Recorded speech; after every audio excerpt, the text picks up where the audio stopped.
Oleh kemurahan Tuhan kita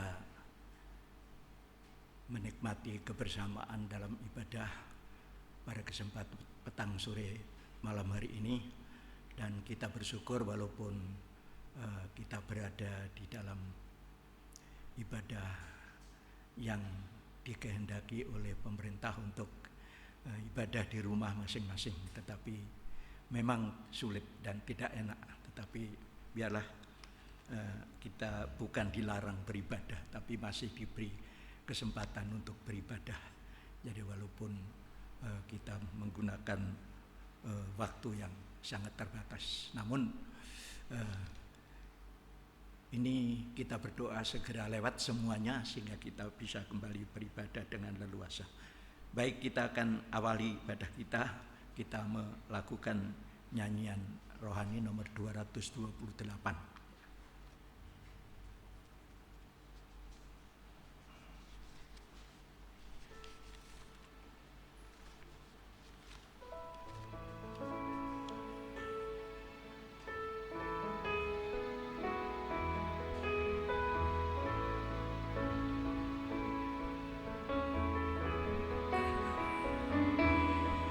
Syarah Tuhan penuhilah hidupku,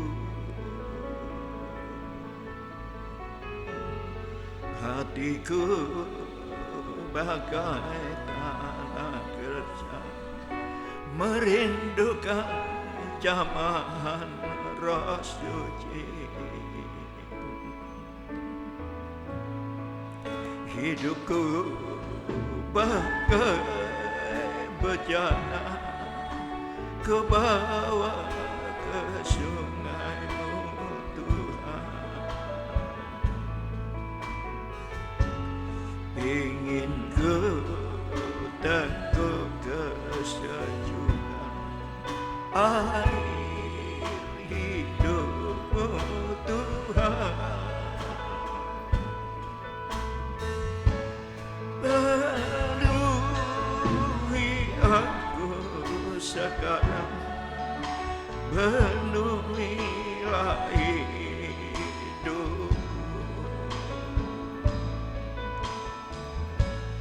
Hanya Engkau yang ku rindu, jamalah hidupku Tuhan. Kita bangkit berdiri bersama. Penuhi aku sekarang, penuhilah hidup. Hanya Engkau yang ku rindu, jamalah hidupku Tuhan. Bersama kita menundukkan kepala. Mari Tuhan memenuhi kebaktian yang berlangsung pada saat ini, mulai dari awal sampai kepada akhir, dalam kepenuhan kuasa Roh-Mu yang kudus, sehingga apa yang kami lakukan merupakan sesuatu yang layak dan berkenan di hadapan Tuhan. Jika ada kekurangan, kekeliruan, mohon Tuhan Kau mengampuni. Dan mohon kiranya Tuhan mengurapi kami semua yang ada di dalam ibadah yang berlangsung di saat ini adalah merupakan suatu ibadah yang terjadi di rumah-rumah masing-masing. Akhirnya Tuhan Kau memberkati setiap rumah yang berkumpul dengan saudara, sanak keluarga untuk beribadah, sebab kami harus mentaati peraturan daripada pemerintah yang sungguh-sungguh Tuhan untuk sementara waktu. Tetapi kami berharap kuasa-Mu Tuhan nyatakan sehingga virus daripada corona ini segera akan lewat dan kami boleh kembali beribadah dengan leluasa. Terima kasih Tuhan berkemurahan untuk mengurapi hamba-Mu bersama dengan pemain musik untuk mengiringi pujian yang singkat, untuk kemudian juga kami mendengarkan firman Tuhan dalam waktu yang singkat. Semuanya adalah merupakan suatu ibadah yang harus kami nikmati dari awal sampai akhir. Kekuatan lain yang mencoba mengganggu, merintangi sudah disingkirkan oleh kuasa daripada Tuhan, dan kami masuk dalam pujian hanya di dalam nama Tuhan Yesus Kristus. Haleluya. Amin. Silakan duduk, kita akan menyanyikan nyanyian rohani nomor 163.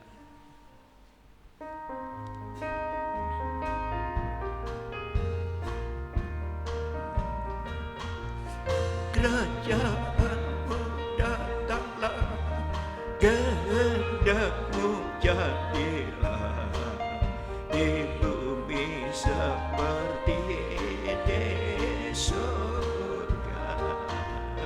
Kerajaanmu datanglah, kehendakmu jadilah di bumi seperti surga.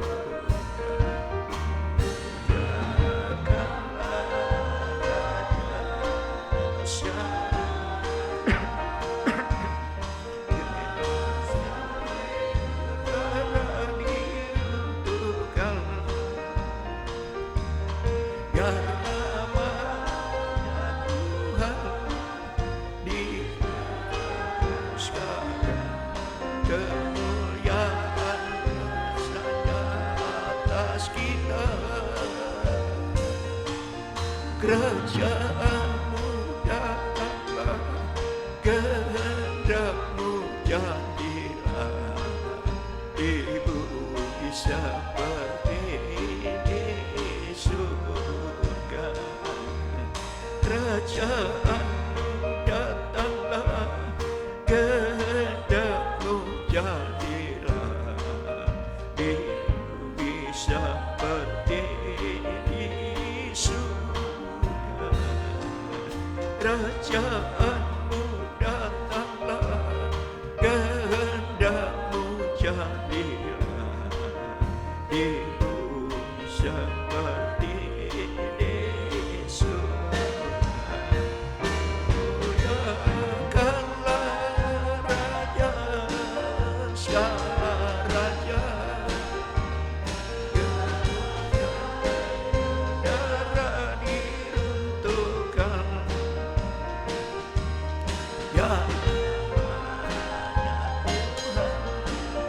ditegakkan sekarang, kuasanya atas kita. Kerajaanmu datanglah, kehendakmu jadilah di bumi seperti di surga. Bersama kita akan melakukan nyanyian Psalm nomor 141, kornya saja, dan kita akan masuk dalam pemberitaan firman Tuhan. Nyanyian Psalm nomor 141.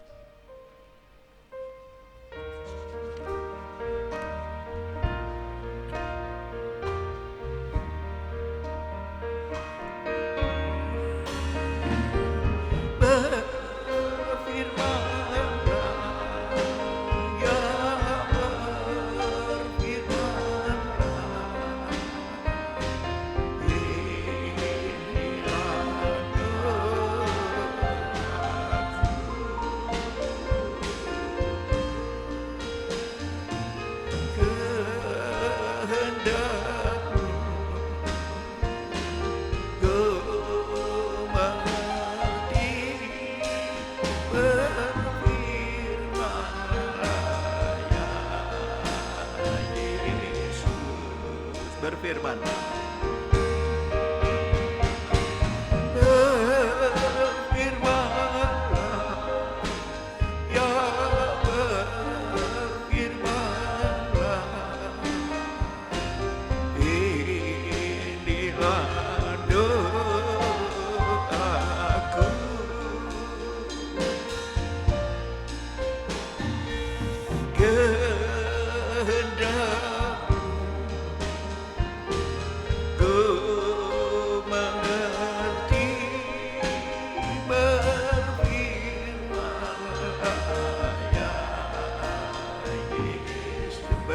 Allah. Kita bangkit berdiri bersama.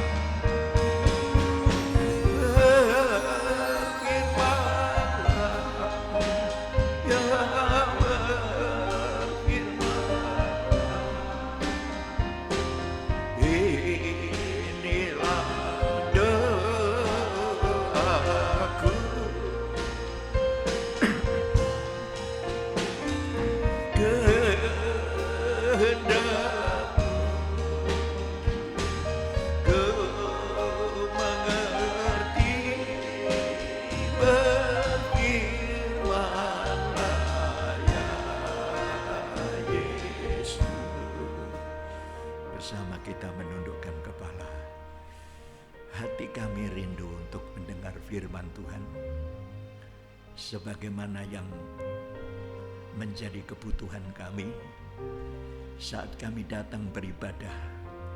Kami membutuhkan firman Tuhan. Kami membutuhkan nasihat, didikan, teguran untuk memperbaiki setiap kekurangan dan kekeliruan kami.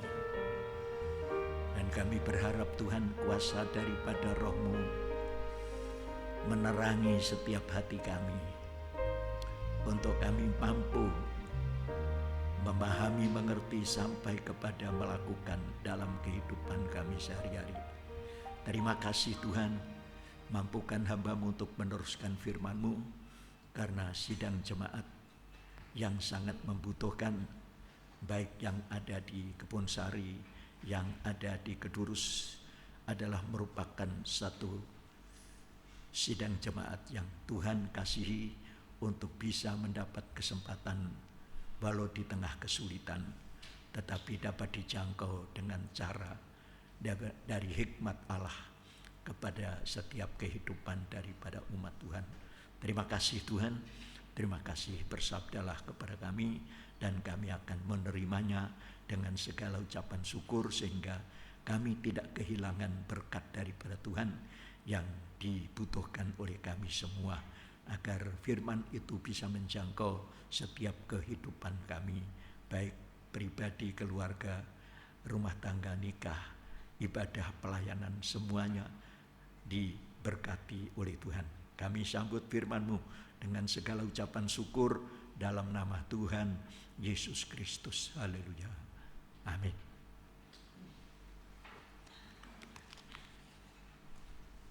Baik, kita kembali kepada Injil Matius pasalnya yang ke-24. Ya, kita lanjutkan Injil Matius pasal yang ke-24. Kita membaca ayat 23 sampai dengan ayat yang ke-24. Ya, ayat 23 sampai dengan ayat 24. Ya.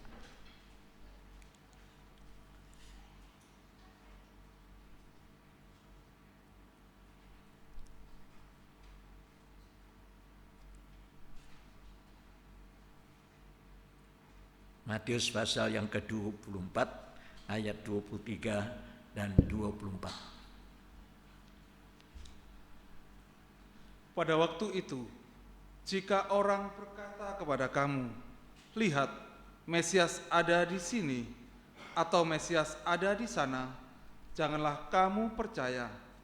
Sebab Mesias-Mesias palsu dan nabi-nabi palsu akan muncul, dan mereka akan mengadakan tanda-tanda yang dahsyat dan mujizat-mujizat, sehingga sekiranya mungkin mereka menyesatkan orang-orang pilihan juga.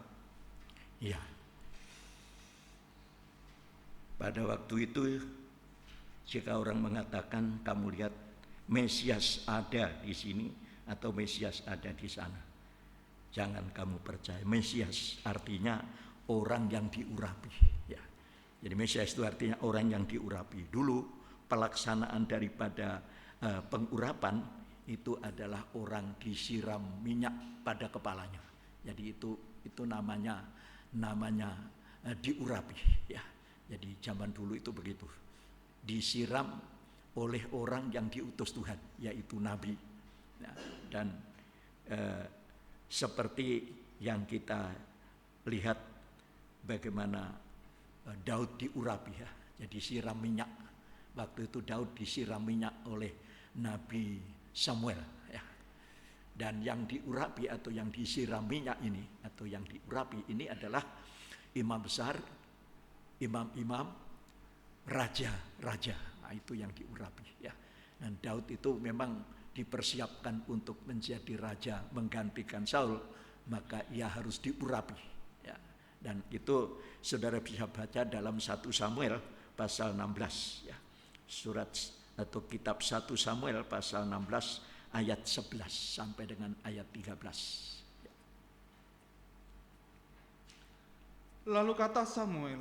Lalu Samuel berkata kepada Isai, "Inikah anakmu semuanya?" Jawabnya, "Masih tinggal yang bungsu, tetapi sedang menggembalakan kambing domba." Kata Samuel kepada Isai, "Suruhlah manggil dia, sebab kita tidak akan duduk makan sebelum ia datang kemari."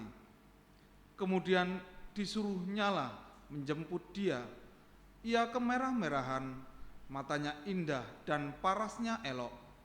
Lalu Tuhan berfirman, "Bangkitlah, urapilah dia, sebab inilah dia." Ya, urapi. Ya. Sampai ayat yang ke-13 ini pelaksanaannya. Samuel mengambil tabung tanduk yang berisi minyak itu dan mengurapi Daud di tengah-tengah saudara-saudaranya.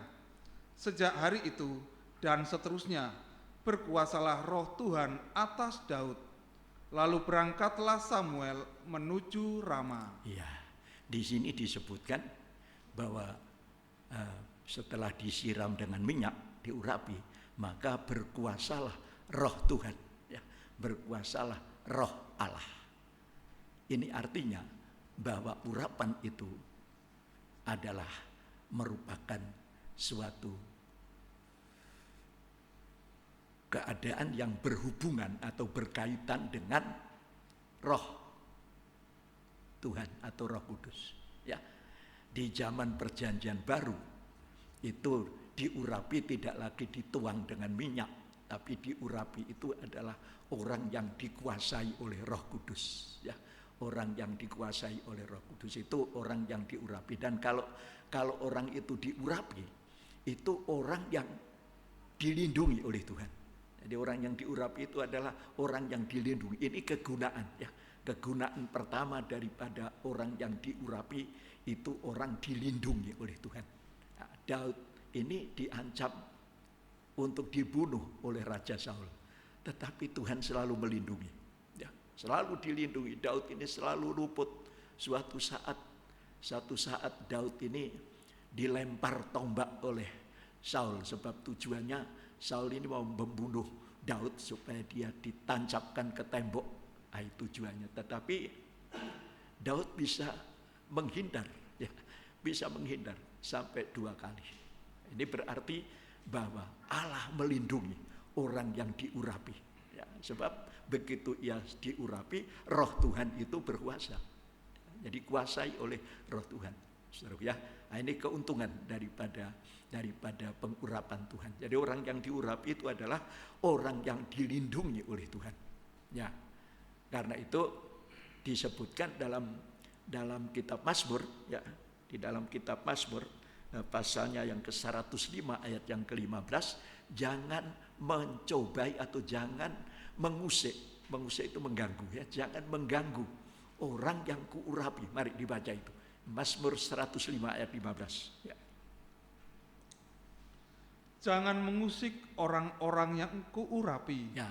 Dan jangan berbuat jahat kepada nabi-nabiku. Jangan mengusik orang yang diurapi. Tuhan itu memperhatikan orang yang diurapi itu, ya.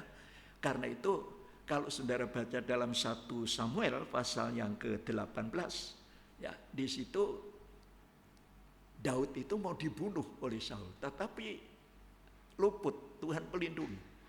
Berapa kali Tuhan selalu melindungi, meluputkan. Ya, 1 Samuel pasal yang ke-18 ayatnya yang ke-10 sampai dengan 11. Ya. Keesokan harinya, roh jahat yang daripada Allah itu... Sebentar, ini roh jahat yang daripada Tuhan.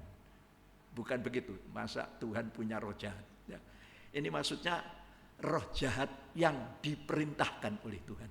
Begitu ya, roh jahat yang diperintahkan oleh Tuhan. Mari teruskan. Berkuasa atas Saul, Ya. sehingga ia kerasukan di tengah-tengah rumah. Iya. Sedang Daud main kecapi seperti sehari-hari.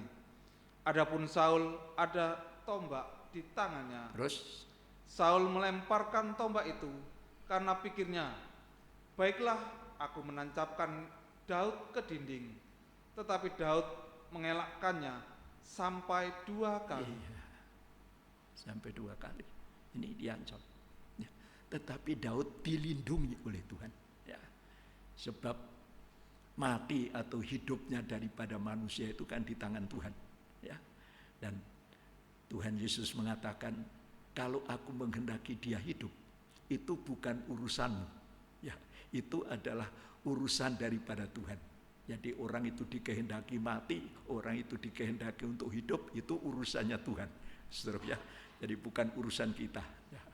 Sebab nyawa segala makhluk ada di dalam tangannya daripada Tuhan. Nah, ini di sini menjelaskan kepada kita semua bahwa yang pertama kegunaan daripada orang yang diurapi itu dilindungi oleh Tuhan. Nah, dilindungi oleh Tuhan. Nah, jadi kalau kemudian disebutkan di sini, saudara, berarti orang itu tidak bisa main-main. Ya. Jadi luar biasa orang yang diurapi itu orang yang luar biasa. Sebab itu adalah sama dengan sekarang orang yang dipilih. Orang yang diurapi itu orang yang dipilih. Ya, jadi sidang jemaat yang menjadi pilihan daripada Tuhan adalah sidang jemaat yang dilindungi oleh Tuhan. Ya, karena itu supaya kita meneguhkan ya, dan panggilan serta pilihan yang Tuhan nyatakan itu supaya kita berusaha untuk meneguhkan. Berusahalah supaya panggilan dan pilihanmu semakin teguh. Ya, sebab jika demikian maka kamu tidak akan kesandung. Artinya tidak akan jatuh sebab dilindungi oleh Tuhan. Ya, disebutkan dalam 2 Petrus 1 ayat 10 itu, ya, 2 Petrus pasal 1 ayat 10 disebutkan di sana, itu bukti bahwa Tuhan melindungi. Ya, mari. Karena itu saudara-saudaraku, Ya, berusahalah sungguh-sungguh ya. supaya panggilan dan pilihanmu makin teguh. Panggilan dan pilihanmu makin teguh. Ya. Sebab jikalau kamu melakukannya, kamu tidak akan pernah tersandung. Ya, berusahalah sungguh-sungguh, berusaha dengan sungguh-sungguh dalam ibadah, sungguh-sungguh dalam pelayanan, sungguh-sungguh dalam pengorbanan, sungguh-sungguh semuanya. Sebab jikalau kamu melakukannya, kamu tidak akan pernah kesandung. Ya, tidak pernah kesandung si A si B, tidak kesandung siapapun, kesandung pendeta, kesandung tua-tua, kesandung sesama jemaat, tidak akan pernah. Ya, karena orang pilihan adalah orang yang sungguh-sungguh, ya, berusaha sungguh-sungguh supaya panggilan menjadi teguh, ya, dan itu tidak diragukan. Nah, ini yang Tuhan nyatakan kepada kita semua. Karena itu tidak bisa orang bermain-main dengan orang yang diurapi, ya. Tidak bisa main-main dengan orang yang dipilih oleh Tuhan. Nah, hanya nabi palsu yang menggunakan istilah Mesias itu menjadi permainan. Ya, hanya nabi palsu yang berani mempermainkan istilah daripada urapan itu. Ya, karena itu dia mengatakan dalam Matius pasal 24 itu, ya, pada waktu itu jika orang berkata kepada kamu, lihat Mesias ada di sini, Mesias ada di sana, jangan kamu percaya. Sebab Mesias itu bukan ada di sini, ada di sana. Ya. Mesias itu ada di atas kepala. Ya, dulu Daud disiram minyak kepalanya. Ya. Jadi Mesias artinya urapan. Ya. Urapan, orang yang diurapi. Itu urapannya, Mesias urapannya ada di kepala, bukan ada di sana sini. Ya. Lihat Mesias ada di sini. Oh, Mesias ada di sana. Nah, itu Itu namanya urapan sana sini, saudara, tidak tetap. Ya, itu tidak ada di sana di sini, ada di atas kepala. Nah, mari kita perhatikan ya, itu ada di atas kepala. Nah, di dalam Imamat pasalnya yang Imamat pasalnya atau Matius 13, Matius 3 ayat 16, itu di atas kepala. Contohnya Yesus itu urapannya ada di atas kepala seperti burung merpati. Matius pasal 3 ayat 16. Sesudah dibaptis, Yesus segera keluar dari air, dan pada waktu itu juga langit terbuka dan ia melihat Roh Allah seperti burung merpati turun ke atasnya. Turun ke atasnya, saudara ya. Jadi bukan ada di sana, ada di sini. Ya, lihat ada di sana, lihat ada di sini. Ah, itu hanya nabi palsu yang mempermainkan urapan itu. Ya, Yesus artinya yang diurapi. Sejak kapan ia diurapi?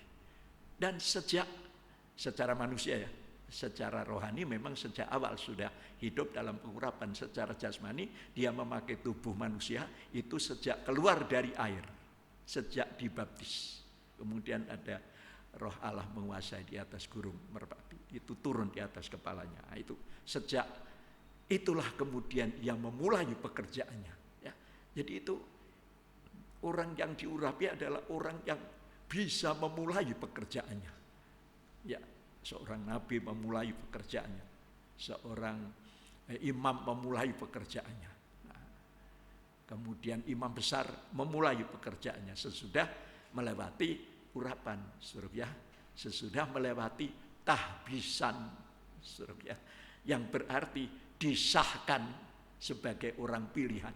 Nah, itu sudah sah itu sebagai orang pilihan, dan karena Tuhan yang mengesahkan maka Tuhan juga akan melindungi jabatan yang diberikan itu.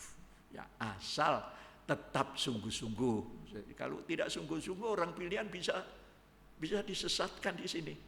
Ya, kapan orang pilihan disesatkan?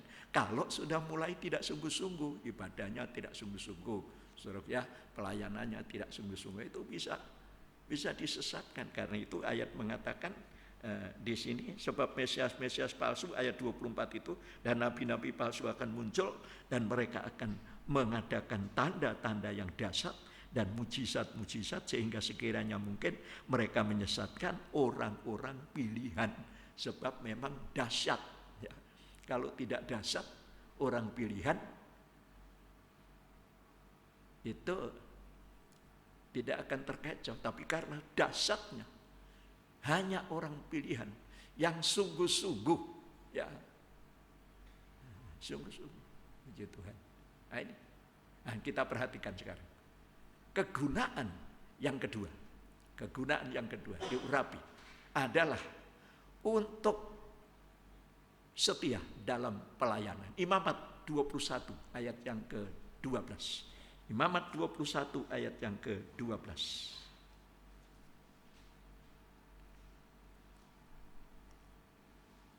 Janganlah ia keluar dari tempat kudus, supaya jangan dilanggarnya kekudusan tempat kudus Allahnya, karena minyak urapan Allahnya yang menandakan bahwa ia telah dikhususkan ada di atas kepalanya. Ya. Akulah Tuhan. Minyak urapan ada di atas kepalanya. Nah ini ya, jadi di atas kepala. Untuk apa itu?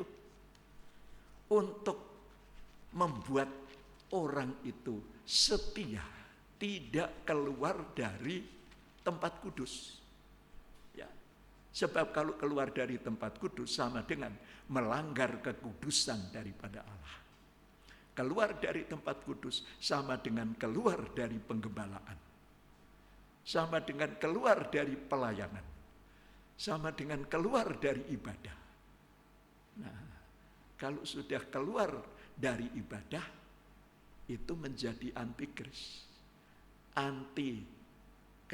Kristus itu artinya Mesias yang diurapi. Kristus itu yang diurapi. Antikristus, anti urapan dari Tuhan. Sama dengan anti Roh Kudus. Itu sama dengan menghujat Roh Kudus, saudara. Nah, itu menjadi antikris, menjadi anti urapan, ya. Menjadi anti daripada Roh Kudus. Nah, menjadi antikris itu. Sebab antikris yang keluar dari antara kita, ya. Mereka itu berasal dari antara kita, tapi yang tidak sungguh-sungguh, saudara, ya. Jadi keluar dari antara kita yang tidak sungguh-sungguh. Nah, begitu disebutkan dalam 1 Yohanes pasal 2 ayat 19. Ya, mereka itu berasal dari antara kita, mereka yang tidak sungguh-sungguh. Mari. Memang mereka berasal dari antara kita. Ya. Tetapi mereka tidak sungguh-sungguh termasuk pada kita. Tidak sungguh-sungguh terus. Sebab jika mereka sungguh-sungguh termasuk pada kita, niscaya mereka tetap bersama-sama dengan kita. Ya. Tetapi hal itu terjadi supaya menjadi nyata bahwa tidak semua mereka sungguh-sungguh termasuk pada kita. Kalau sungguh-sungguh itu jadi pilihan Tuhan. Itu meneguhkan panggilan pilihan, saudara, ya. Nah, keluar dari tempat kudus sama dengan melanggar tempat kudus. Ya, melanggar tempat kudus, keluar dari tempat kudus itu sama dengan tidak setia. Ya, keluar tidak setia, saudara, ya. Sama dengan tidak setia. Kalau keluar dari tempat kudus, keluar dari penggembalaan, itu akan diterima oleh dunia ini. Ya, sebab itu di dalam Yakobus 4 ayat 4, Yakobus pasal 4 ayat 4, hai kamu orang-orang yang tidak setia, tidak tahukah kamu bahwa persahabatan, akan dibaca, persahabatan dengan dunia. Hai kamu orang-orang yang tidak setia, ya. Tidakkah kamu tahu bahwa persahabatan dengan dunia adalah permusuhan dengan Allah? Iya. Jadi, barang siapa hendak menjadi sahabat dunia ini, ia menjadikan dirinya musuh Allah. Iya. Keluar dari tempat kudus sama dengan keluar dari ibadah, keluar dari pelayanan. Saudara, keluar daripada tempat kudus akan lama-lama menjadi sahabatnya dunia. Nah, sebab itu jangan sampai tidak setia, ya. Karena kalau sudah mulai tidak setia dalam ibadah, tidak setia di dalam tempat kudus, itu nanti juga akan terjadi di dalam nikah. Dalam nikah, suami mulai tidak setia kepada istri. Atau sebaliknya, istri tidak setia kepada suami. Yaitu mulainya dari ibadah itu, saudara, ya. Jadi kalau ibadah sudah mulai tidak setia, dan itu akan berpengaruh kepada nikah rumah tangga kita, ya. Suami tidak setia kepada istri, istri tidak setia kepada suami, dan mulai terjadi cekcok, kebencian. Anak-anak sudah tidak lagi setia kepada orang tua, tidak lagi menghargai, tidak menghormati, dan terjadi permusuhan mulai dari keluarga. Ya, terjadi permusuhan. Itu merupakan suatu bencana. Kalau dalam keluarga ada suatu perpecahan, perceraian, adalah bencana yang besar, yang sungguh-sungguh mengerikan. Dan itu keluar dari berkat Tuhan, ya. Jadi keluar dari tempat kudus, tidak setia, keluar dari berkat Tuhan. Satu kehidupan yang akan menjadi musuhnya Allah. Ya, orang menjadi musuhnya Allah itu tidak akan pernah menang. Manusia kok musuhnya Allah? Ya, tidak akan pernah menang. Kegagalan yang pasti. Ya, terus mengalami suatu kegagalan dan mengalami suatu kegagalan secara terus menerus. Mau berbuat ini gagal, mau berbuat itu gagal, saudara, ya. Ini.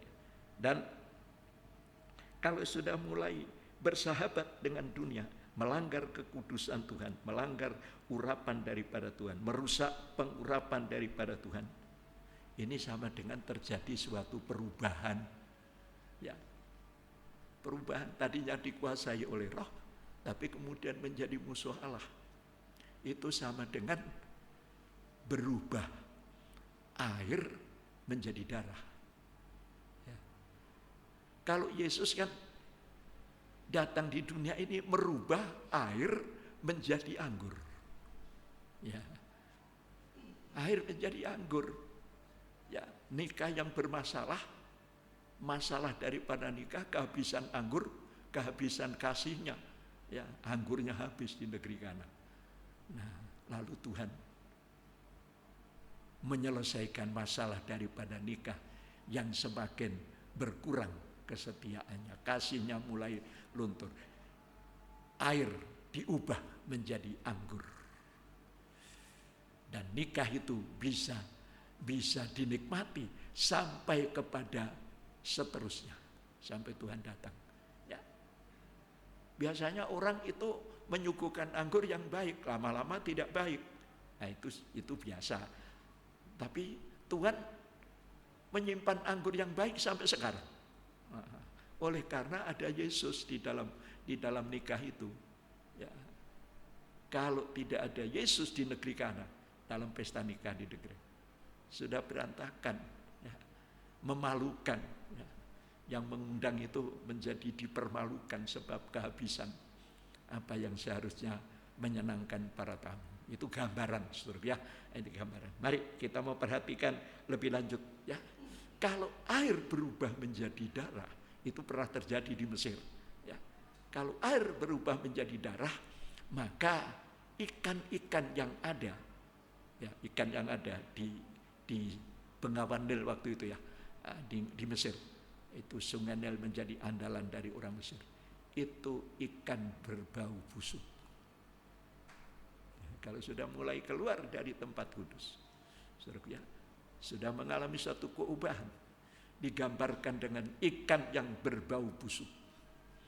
Ikan itu jiwa-jiwa yang bukan berbau harum di hadapan Tuhan, tetapi berbau busuk, ya, berbau busuk. Nah, saudara, nah kalau kita gabungkan, ya mudah-mudahan saya nyampe ya 1 jam. Kalau kita gabungkan dengan Pengkhotbah 10, ya kita akan agak percepat. Pengkhotbah 10 ayatnya yang ke-1, ya. Pengkhotbah pasal 10 ayatnya yang ke-1, ya. Lalat yang mati menyebabkan urapan dari pembuat urapan berbau busuk. Ya. Demikian juga sedikit kebodohan lebih berpengaruh daripada hikmat dan kehormatan. Ya, Pengkhotbah pasal 10, lalat yang mati menyebabkan urapan dari pembuat urapan berbau busuk. Urapannya berbau busuk, ya. Lalat itu tidak mati saja sudah menjijikkan, ya. Apalagi lalat mati. Lalat mati. Disebutkan lalat yang mati menyebabkan urapan dari pembuat urapan berbau busuk. Dulu urapan kan ini ya, minyak. Lalu lalat masuk di situ, membusuk, mendatangkan bau busuk. Nah, ini yang Tuhan nyatakan. Ayat yang kedua, hati orang berhikmat. Hati orang berhikmat menuju ke kanan, Ya. Tetapi hati orang bodoh ke kiri. Apa itu artinya? Hati orang berhikmat ke kanan. Nah, ini mengingatkan kita kepada Matius 25, yang di kanan itu domba. Ya. Diberkatilah engkau dan menerima kerajaan yang dijanjikan. Itu domba yang di sebelah kanan. Orang berhikmat, orang pilihan daripada Tuhan. Ya, itu di Matius 25 itu. Sebelah kanan domba, sebelah kiri kambing. Kambing di sebelah kiri. Nah, orang berhikmat menuju ke kanan, tapi hati orang yang bodoh ke kiri. Bodoh bukan berarti bodoh tidak sekolah, saudara, ya.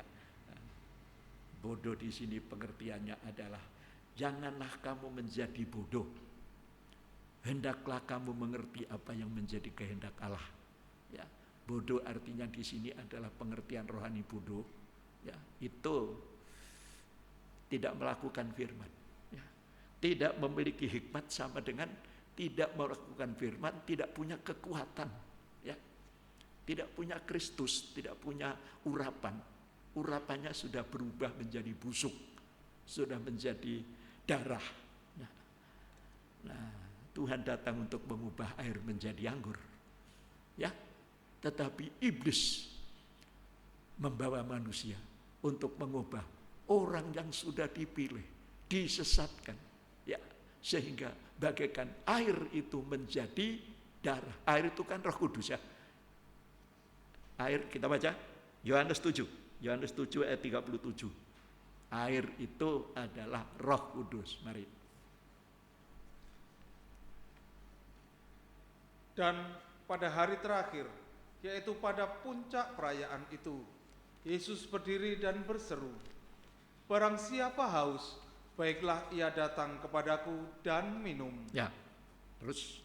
Barang siapa percaya kepadaku, seperti yang dikatakan oleh kitab suci, dari dalam hatinya akan mengalir aliran-aliran air hidup." Ya, apa itu maksudnya air? Ayat 39. Bagian A saja. Yang dimaksudkannya ialah roh yang akan diterima oleh mereka yang percaya kepadanya. Ya, ini roh. Kegunaan yang ketiga, roh yang mengurapi yang ada di atas kepala, itu adalah, kita baca dalam Lukas 4. Ya, Lukas pasal 4, itu kegunaan yang ketiga. Lukas 4 ayat 18 sampai 19. Ya, puji Tuhan.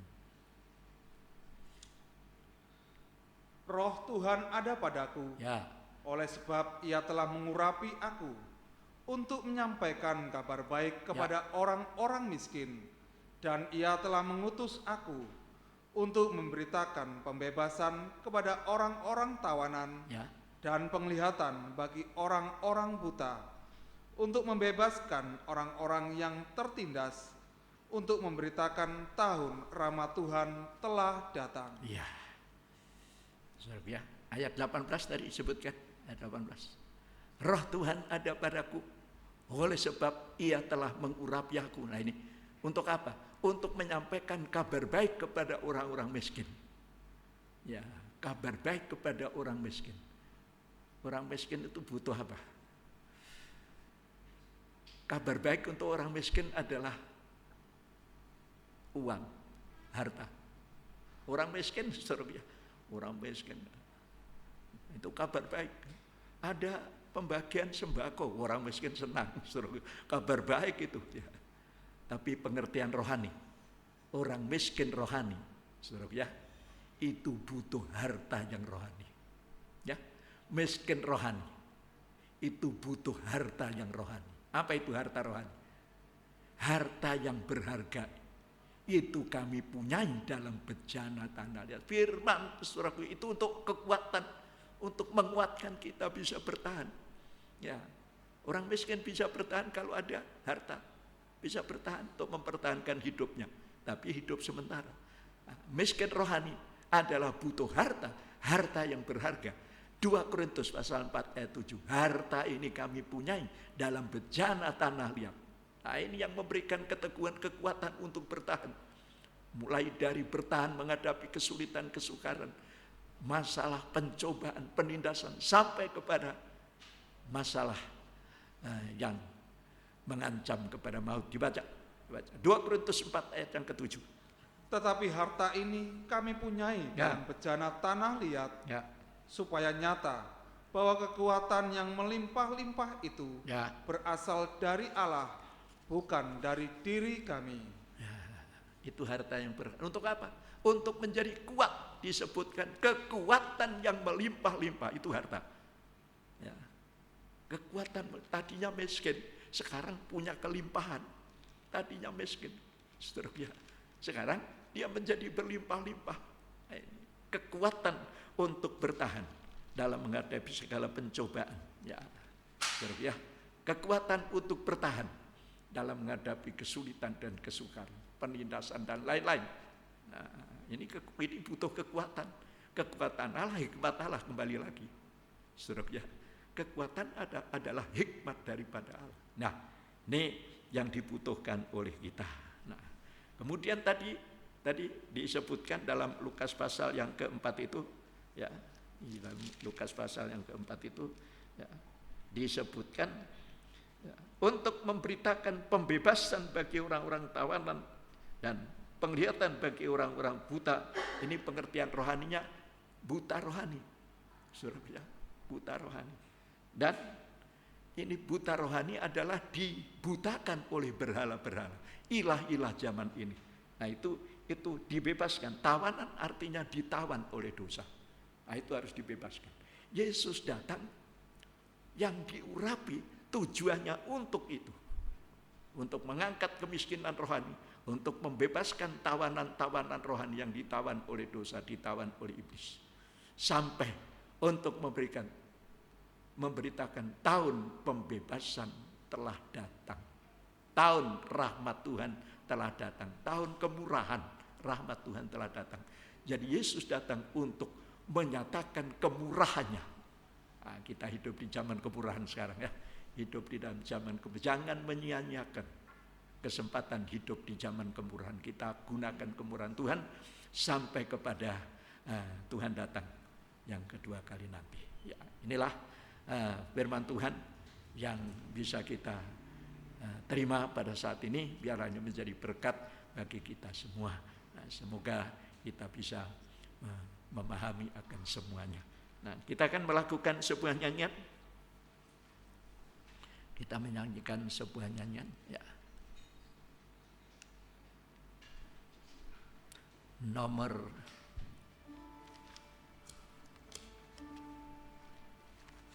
146 kornya.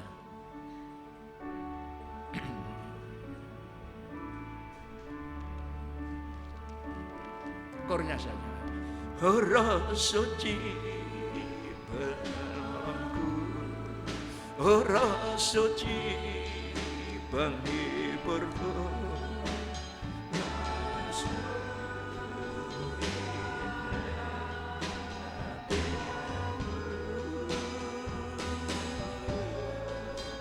sampai pada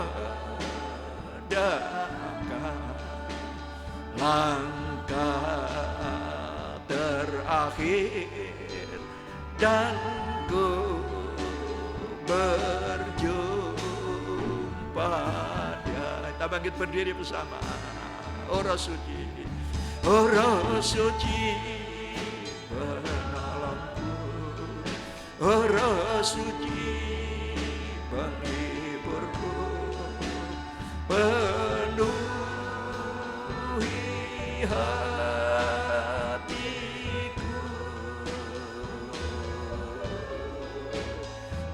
curahkan kasih-Mu dalam hidupku dan tinggal dalam.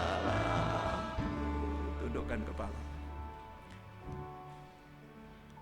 Terima kasih sepanjang waktu yang kami telah ikuti. Firman-Mu adalah segalanya bagi hidup kami. Mari Tuhan Kau tanamkan firman itu dalam kehidupan kami, supaya kami hidup di dalam pengurapan daripada Tuhan. Adalah orang-orang pilihan daripada Tuhan, yang sungguh-sungguh Tuhan disediakan untuk mencapai kehidupan yang Dia angkat dalam kemuliaan ketika Tuhan datang yang kedua kali. Dan kami bersyukur untuk kemurahan-Mu, kami bersyukur untuk berkat-Mu yang Tuhan limpahkan kepada kami. Tanpa firman kami tidak mampu berbuat segala sesuatu, karena kami miskin, kami tidak berdaya, kami buta, kami tidak bisa melihat kebesaran daripada firman Allah. Namun pada petang malam hari ini Tuhan, kami bersyukur karena kami telah berada di dalam berkat daripada Tuhan yang kami nikmati. Biarlah seluruh umat-Mu diberkati oleh Tuhan. Terima kasih Tuhan, terima kasih.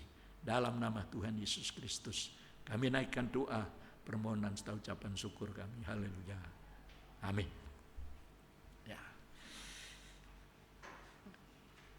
Kalau situasinya masih belum memungkinkan, maka kemudian kita akan mengikuti kebaktian secara seperti ini ya. Tapi kalau sudah baik, maka kita akan kembali kebaktian seperti semula, akan diumumkan nanti ya.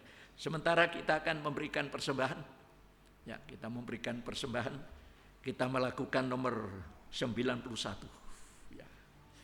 Saudara masing-masing persembahan saudara disimpan ya.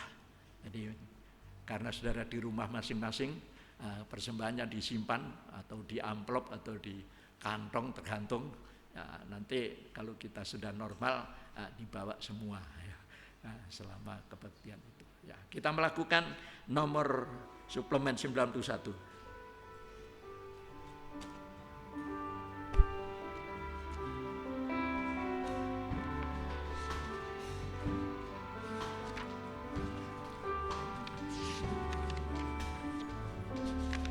Ada yang seperti engkau,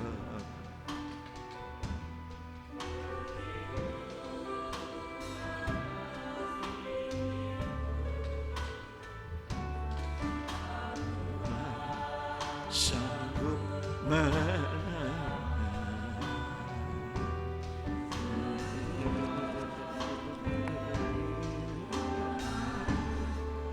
balik ke atas. Seperti engkau begitu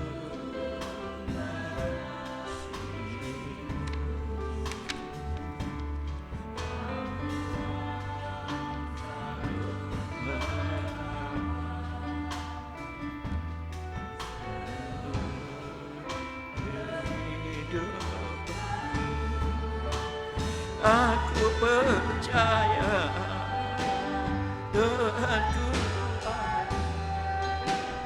Kau turun tangan memberikanku. Aku percaya Tuhanku dahsyat, Kau turun tangan memberkati. Kau turun tangan, Kau turun tangan memberkatiku. Segala puji dan hormat kami peruntukkan bagimu Bapa di surga. Di kesempatan berharga telah kami nikmati dalam ibadah di rumah masing-masing. Tuhan memberkati semuanya hingga sampai kepada Tuhan datang kedua kali. Dan kami berdoa semoga wabah yang sedang terjadi ini segera lewat dan kami boleh kembali berada di dalam sukacita dalam ibadah bersama-sama. Terima kasih Tuhan, memberkati kepada kami semua yang ada dan yang mengikuti ibadah ini di dalam rumah masing-masing. Dan Tuhan memberkati. Sekarang saudaraku yang dikasihi oleh Tuhan, terimalah berkat anugerahnya, berkat kasih sayangnya, berkat penyertaannya di dalam Bapa, Sang Putra dan Roh Kudus, dalam nama Tuhan Yesus Kristus, menyertai saudara sekalian pulang sekarang ini sampai Tuhan Yesus datang kembali menjemput kita dalam kemuliaannya. Biarlah berkat Tuhan dinyatakan kepada saudara semuanya, keluarga, nikah rumah tangga, kaum muda, remaja, semua diberkati oleh Tuhan di tempat tinggal masing-masing, sehingga tetap ada dalam naungan dan lindungan daripada Tuhan. Dalam nama Tuhan Yesus Kristus kami naikkan doa ini. Haleluya. Amin. Selamat malam, Tuhan berkati kita semua.